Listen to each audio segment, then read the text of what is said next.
to all my people, and if you're listening to or watching this podcast, you're most definitely my people. I'm your host, a chef by trade and a mark by choice. I am the Will Gray, and welcome to another episode of Botched, Bots, and Chair Shots. Today, my people, we have a very special guest. Today on Botched, Bots, and Chair Shots, we have a legend, a former European and Tag Team champion, a 6-time hardcore champion. He's busy training the next generation of superstars, but hey, we got him anyways. What do we want? What do we need, my people? Here he is, Al Snow. Al, thanks for coming on and chatting about some wrestling. How are you, sir?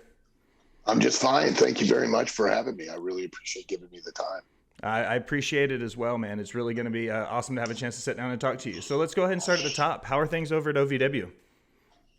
Things are going great. We're really continuing to grow. We're getting more and more national television outlets that are both linear, meaning cable, and broadcast. And I think our reach pretty much is a little over 100 million homes at this point nationally. We're regionally, we're in Louisville live every Thursday night. We're in Lexington, Hazard, and Bowling Green. For those that don't know the state, that's basically, the central and the east and the southeast and the west major portions of the state.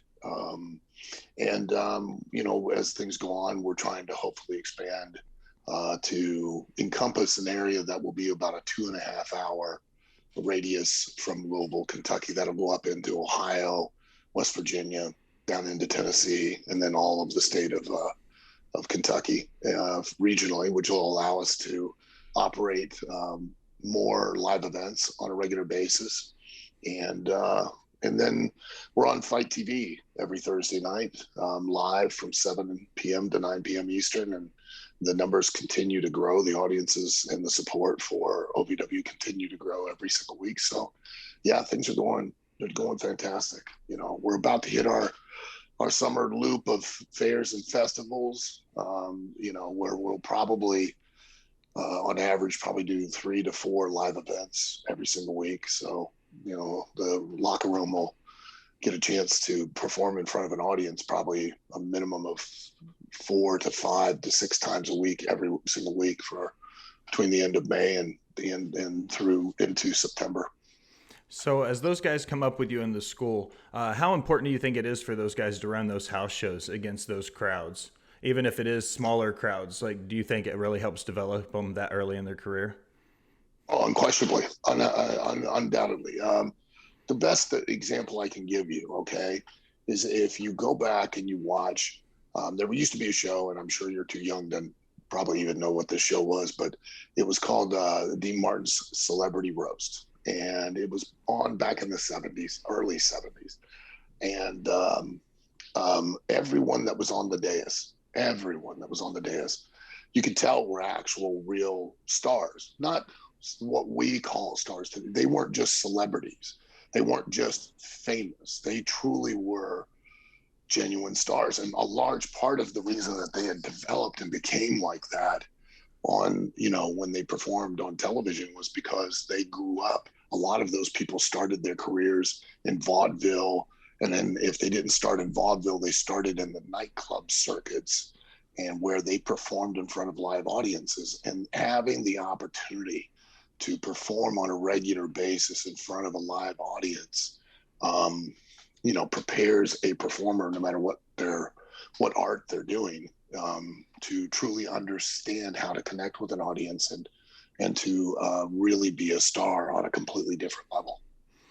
So what's the day-to-day like for you right now at the head of the promotion? It varies, but, because I'm basically the chief, the chef, the bottle washer, the cook, one day I'll be mopping floors. The next day I'll be helping to load up a ring. And the next day I'll be writing TV. The next day I'll be producing and directing everything on that TV. I'll come in and help with the training in certain classes. So it's, I'm buying props for the television show or pay-per-view that we're going to use. I'm arranging site locations so that if there's a potential, cinematic match that I want to do or specialty event. Friday I'm going to a bowling alley because there's a location that we might want to do an event at there. And I need to check it out. I just last week went to an abandoned mall to look about, creating like an underground fight club type of match for an angle that we're doing on TV. So, I mean, it's up and down, and sometimes the day doesn't get started. We'll get started at 7 o'clock in the morning, and some days it doesn't get started until 2, but doesn't end until 2 in the morning the next day. There are a lot of days that are like that. Sounds like you have to be a jack of all trades when you're running your own promotion. You pretty much do, yeah. You've had a chance to work with hundreds of great and talented wrestlers. There has to be a favorite. Does anybody get that pin as being your prized pupil? No, there's no one favorite. People ask me that about, hey, what was your favorite match? Or, hey, what was your favorite opponent? Or, hey, give me a couple of names of people we should be on a lookout for in OVW. And it's like, hold on. First off, I can't remember squat. So it's going to be very difficult for me to, go back through the files and pick one of these things that stands out. Two, I'm going to avoid doing that because of the fact that I thoroughly believe in every one of these people that I've worked with and trained and developed and or wrestled. And for the biggest reason is because I don't want anyone being offended and going, hey, wait, you didn't mention me. What, you don't think I'm that good? Or what, you didn't like our match, or or you didn't like that angle we did, or, I was really proud of it. I'd be like, no, that wasn't the case. The first thing that just popped in my head was this. So I can't answer that. I mean, you're just asking me to get in trouble. It's like picking one of your favorite kids. It's almost impossible. Yeah. No matter what, there's a wrong answer. I mean, you usually, and let's be honest, we're all parents. We always pick one. We just don't tell them. So I can imagine it's kind of the same way for you there. So at OVW, you have that the nature of everything that is true independent wrestling right now. How do you feel like independent wrestling looks in 2022 versus it did in the 90s? What do you think some of the biggest differences are? There are fewer places and fewer days of the week that events are being ran, and it's exponentially much more difficult for a talent to gain the proper experience, and try to make the leap to make a living at this, because it's so sporadic and so spread out and so few and far between. You can do it, but it's a lot more of a challenge now than it's ever been in the past. Do you feel like there's a lot right now in modern wrestling where a lot of the mainstream media is saying that they want longer, more meaningful stories? Do you feel there's a lack of true storytelling in modern wrestling? Oh, there is no storytelling in wrestling these days. There's no storytelling because the talent don't tell stories. They believe they are, but they don't, because what they're doing is there's been a big major seismic shift in what the wrestlers sell. All of the modern day wrestlers truly believe in their heart, they really do believe that the wrestling business has changed. Like they've reinvented the wheel, that the audience is no longer buying a ticket for the same reasons they would have bought a ticket in 1960. And nothing could be further from the truth. And to prove it, there's evidence that the same thing that wrestling was selling in the 60s, 70s, and 80s, and even into the 90s, that they sold successfully other sports entertainment, that's what all of it is, whether it be baseball, football, basketball, boxing, MMA. They all are now much more adept at selling what professional wrestling used to successfully sell and are no longer doing. And as a result, that's why you see a dramatic drop in attendance and you see a dramatic drop in viewership is because the audience isn't getting what they paid to see, which is an allowance to believe, because contrary to popular belief, I've stated this numerous times, contrary to popular belief, modern fans didn't just only recently find out that professional wrestling was predetermined. They found out in the 1920s here in the United States that it was predetermined. And I know that in England, they had kind of known or did know. I remember watching a skit from a Monty Python show with two wrestlers that were in the ring. And when they would, be apart, they'd be all, and they'd lock up or they'd grab a hold and they go, oh, so are you coming over tea? My wife would like to know. And then they'd, yes, tell her I love the biscuits. I'll be there on Sunday. And they were making fun of the fact that wrestling was not, the intent was not real. And, what we've always successfully sold was who the participant was and why they were doing it. So that way there was a relatable consequence to whatever was done in the ring, meaning, hey, if I do X, Y, Z to you, that might cause you to lose. And that's been so far departed from with this modern day era of selling what they do. And that is driven primarily by the vocal minority of fans who now, because the majority of the actual performers, participants, no longer really rely on this as a means of income, now perform for critical acclaim and perform for a momentary response, as opposed to with that motivation of doing it for a living. Your performance is directly tied to its success based on how many people did you motivate to pay to see you. And those mindsets are completely two different things. And back to your original question of the state of the independent wrestling, that's why it's where it's at. Do you currently watch any product live weekly? I occasionally, it's very difficult. And the reason that it's very difficult is because I'm just so wrapped up and so involved in what I'm doing with OVW.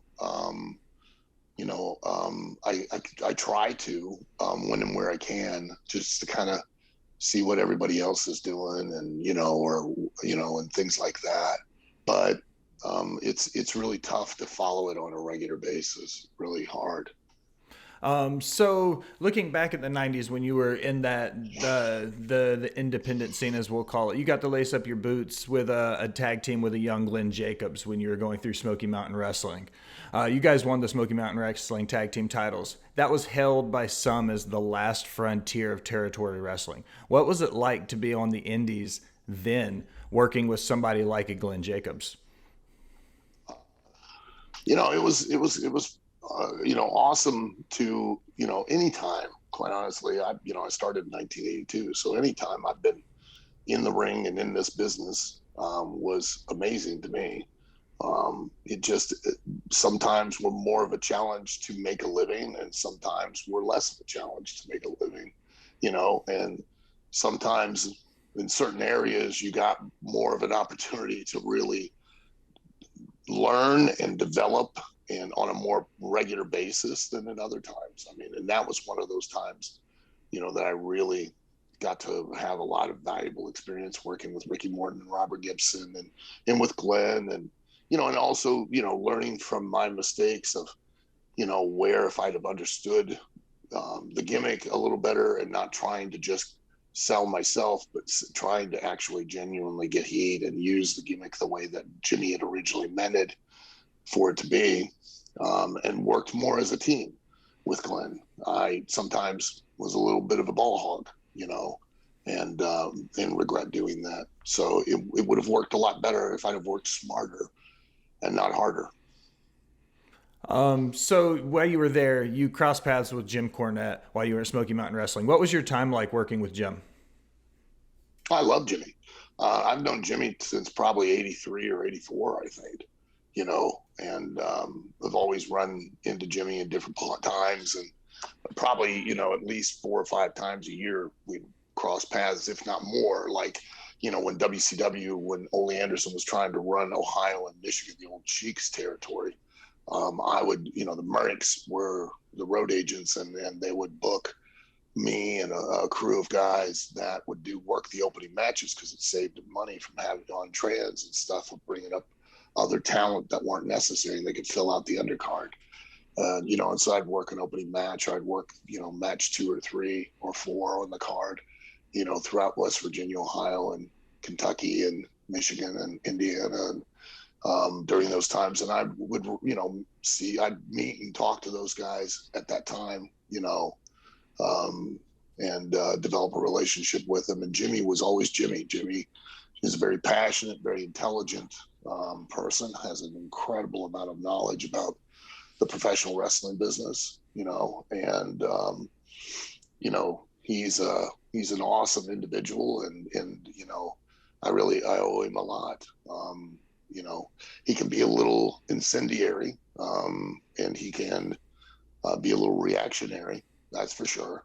But that's Jimmy. I mean, we've all known it for years, and we just accept him for who he is. Around that same time in '95, you were working with another upstart promotion called ECW with another very outspoken person in Paul Heyman, just to say the least. That year, you had an absolute banger of a match with Chris Benoit that was held to be some of, if not the best match across any promotion, not just in ECW. What about you and Benoit and that night made it so special? Well, I'd worked, but Chris and I had only worked like maybe altogether, maybe 3 or 4 times. And we had worked once before that match. And for whatever reason, we had a certain chemistry. And when you could get in there with a guy like, I could get in there with a guy like Chris, a guy like him. I've had an amazing match with Finley, Chris Candido, Bob Holly, guys like that are aggressive, and they sell the intent, and then it makes it that much easier for me to do the same, to sell that intent, and that was what made the match so good. It was, you could feel it and believe in the fact that it looked like we were both really trying to beat each other, and that's what, and it's easy when you have another guy who's basically selling the same thing you're selling at the same time. It really makes it makes it a night off, is what it does. So fast forwarding a little bit ahead as we get into your WWF, WWE portion of your career, where did the original idea for the head gimmick come from? It came in ECW, and I was trying to show that I'd suffered a nervous breakdown. One, because I just was on loan from WWF, and was Leaf Cassidy, and was trying to demonstrate that the frustration and everything was starting to overwhelm me. And so if you watched only WWF, you'd know me there, and you'd understand anybody that was that happy would eventually have a mental breakdown. And then the people that had followed my career, the ECW type fans, for at that time, I think it had been 14 or 15 years I've been doing it. And they'd figure that anybody had been doing it that long might have a mental breakdown. So I tried a bunch of different ways to demonstrate it. And I was reading a book on abnormal psychology about case study about a woman who had paranoid schizophrenia. She had really primarily schizophrenia, and she was hearing voices, and she was transferring the illness onto the objects that she heard the voices, believing they were mentally ill, not her.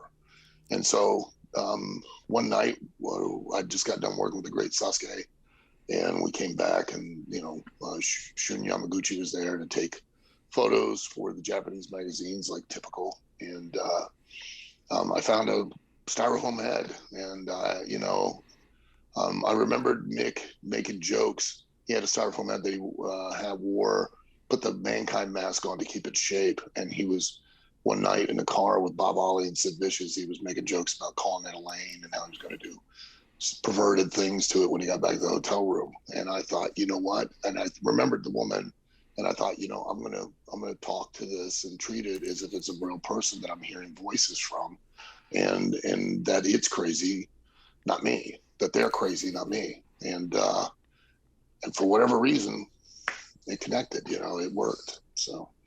It was an amazing gimmick. As a guy growing up during the Attitude Era, I remember that whole area fondly. There was, however, a little bit of backlash, with no pun intended, with this past weekend. But from Mattel, with a toy featuring you and a certain mannequin head, did you ever personally get approached by anyone about that, be it on the road or at home, with some of the issues they had with that toy when it first launched? Well, the only thing that on the road or whatever.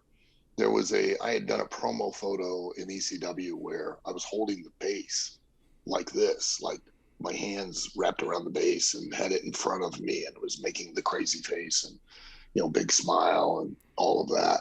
And a women's group, we ran at a college. I forget what college it was. And a women's group was outside protesting against violence against women because they said that I looked like I was choking the mannequin head, you know. And which, listen, I honestly, and I look, I don't ever condone violence against anybody. I really don't. I mean, there's no, you know, there are reasons. I mean, let's face it, there are reasons. But at some point, I mean, you just can't condone it against anybody, male or female, old, you know, senior citizen, middle-aged, child. You just, come on, it's ridiculous. You know, but what person in their right mind is going to walk past a promo photo of me or an action figure of me and then, you know, is on the drive home and goes, you know, I've had a horrible day. If Elaine makes me that stupid macaroni and cheese one more time, I'm going to punch her in the face. And this was all brought on because they saw my action figure or that photograph. I mean, that is the most ridiculous stretch that you can come up with, you know. But it's, you know, these two women that were assistant professors of communications at a college in Georgia saw my action figure. And again, you know, without doing any actual research, not doing any homework, not watching the show, they never watched the show. They automatically assumed that it was a decapitated woman's head when all it was a popped off Barbie doll head. It didn't even look like a decapitated head at all.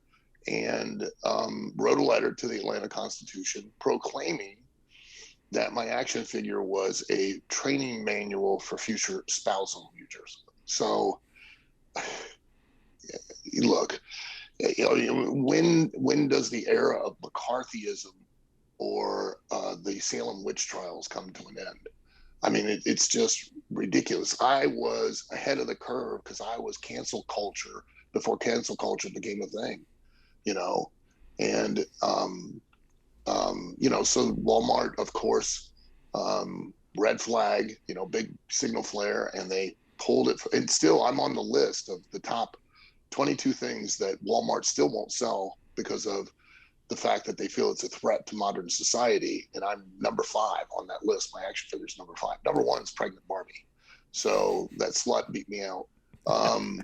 But you can go in any Walmart in the United States, buy a weapon and ammo and a hunting knife to cut up your victim. So that's okay. You know what I mean? But the fact that I can be a training manual for future spousal abusers, my action figure, is just, you know, that makes complete sense. And 2 weeks later, Johnny Depp's movie, Sleepy Hollow, came out. And in there were action figures that were released 2 weeks later with actual decapitated bloody stumps of heads, both male and female, in the action figures. And nobody said a word, didn't say a word. So it was great. I mean, I wrote a thank you letter to them because it made me a national news event for a week and a half. Time magazine did a story on it, you know, which is insane. But, you know, which brings up the question I've asked of late, which is, and I agree. I mean, it was a big public outcry. I mean, you know, no, everybody decried Will Smith slapping Chris Rock on stage. You should never be able to do that to someone just because you don't like a joke, which I get it, and you're right, you can't. But apparently in today's society, it's okay if you saw a joke that was made by Kevin Hart 8 years prior, you can do everything you possibly can to destroy his livelihood and his career and life and his reputation because of the same reason, which makes no sense to me. That you can't physically slap. I'd rather you just slap me than to literally destroy and dismantle my life because of something you got offended by that I said God knows when. You know what I mean? And I don't understand in today's society why it's okay to do one and not the other. So looking Makes no back, sense. no, absolutely. So looking at that perspective right there with what you were saying, how well do you think the wrestling crowd in 2022 would receive the Al Snow from, say, the late 90s? No, I know that, in modern times when I have performed, it's been no different, and I think because, and everybody thinks they know what it was I was saying and why I was saying it. And nobody really understood that until I cleared up, and that I knew that it was a double entendre, but I never meant it that way. Like, kids get it, kids understand, because kids had the same perspective I did. And that is when I say, what does everybody want? What does everybody need? What does everybody love? I'm referring directly to the head. The reason I am is because here's a guy that has worked for 15 years of his life, given his life to be what does everybody want, to be what everybody needs, to be what everybody loves. And they still chant for the head and not me. And the idea that I had, and I never communicated to Vince at the time, and I probably should have, was that I was setting up a story to where I would get jealous of the head because I believed it was real, that it was an entity. And I was going to start an angle, turn on him, and, be attacking him in the back, just like you do when you see two other wrestlers. I was going to, I had a couple matches with the head. I was going to come out and have matches with the head and, get another head, and turn my back on it. And I was going to have this whole story that involved just me and the head. And that was it was on the basis of it was the, what does everybody want? What does everybody need? What does everybody love?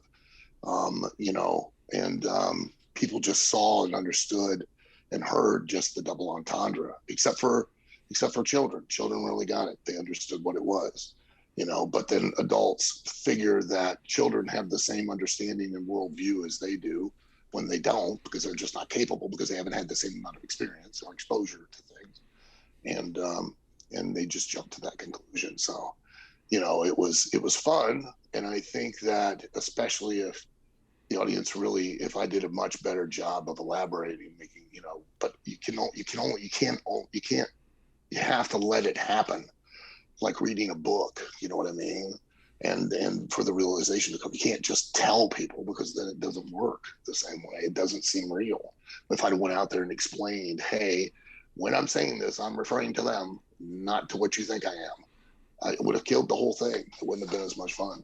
So I think that modern audiences, if it was done the right way, would get it. They would understand. But then, of course, you'd have that backlash of people that, hey, I know in this country you have the right to free speech, but you only have that right based on what I think is acceptable, not on what you think is or anybody else, but what I think is acceptable, because I don't want to be offended.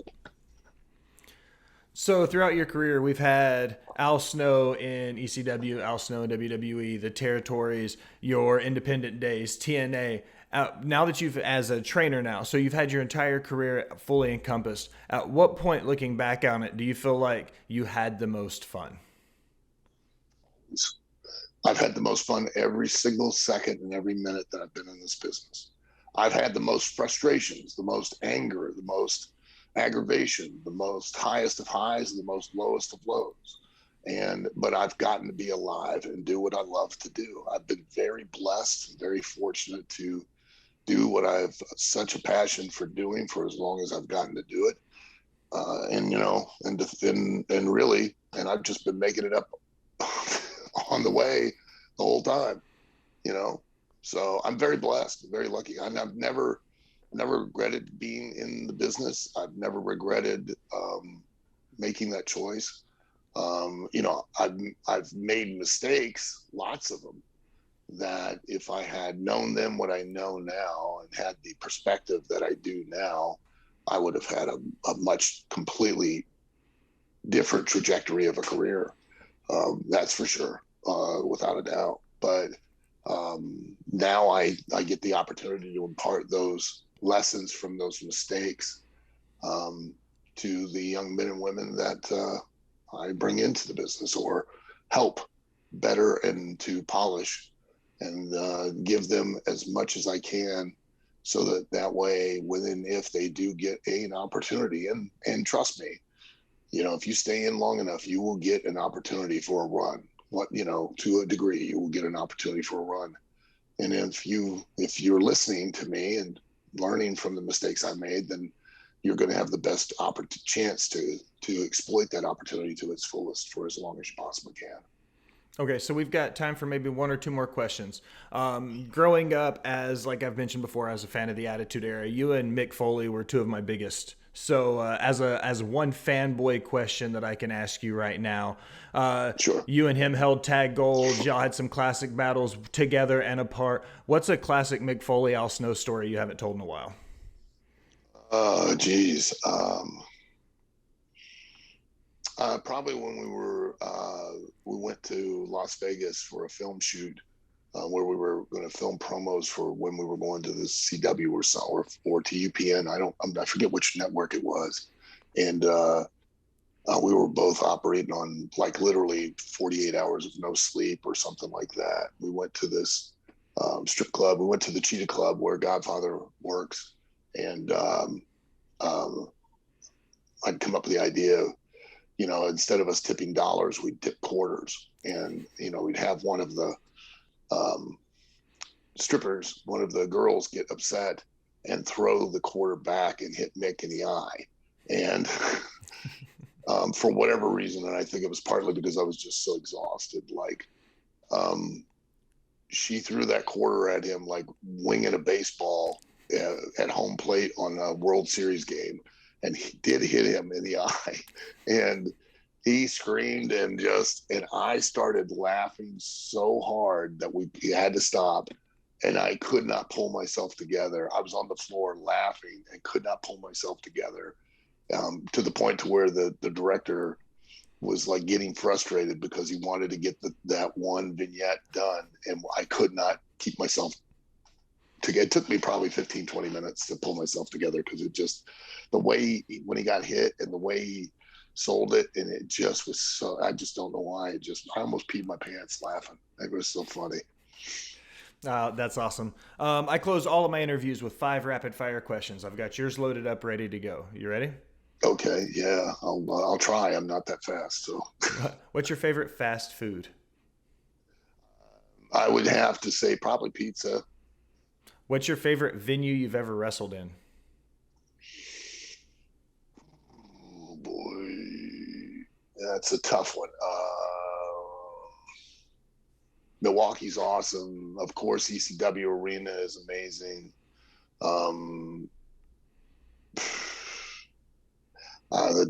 Honestly, but OVW's Davis Arena is probably pretty special too. Pretty incredible as far as the moments that we've had there and the number of moments we've had there. So, yeah. Do you have one particular move you like teaching new trainees to do on another person? Just one move to stretch your trainees out or to make them take a good bump? Do I have one particular move? Yeah. How to do a legitimate lockup. Yeah. It's the once upon a time to every story. And if you do not make that look believable and understand the dynamics of what it is you're trying to do with it, then there's no sense in going forward, because you can't sell that. Well, then you're not going to be able to sell anything else you're doing. Who is if you had to pick a current favorite superstar that you're watching right now, who do you think right now? Current favorite superstar that I'm watching right now. I would have to say it'd be MJF. He understands that he's selling who he is and he's selling why he's doing it. And that's why he stands out. And he never breaks character, which is incredibly incredibly essential and ultimately so important to your success initially and continued success in the professional wrestling business. And final one, do you have a favorite movie? Do I have a favorite movie? Yes, that would be A Christmas Story. That's a good one. I haven't got that one yet. Yeah. That's a great one. Excellent. Well, all of my people, I appreciate everybody stopping by and chatting about some wrestling. Al, I especially appreciate you stopping by and chatting, and I hope you have a great rest of your day, thank sir. You. Thank you very much. I hope you do too, and really appreciate the time. Recording stopped.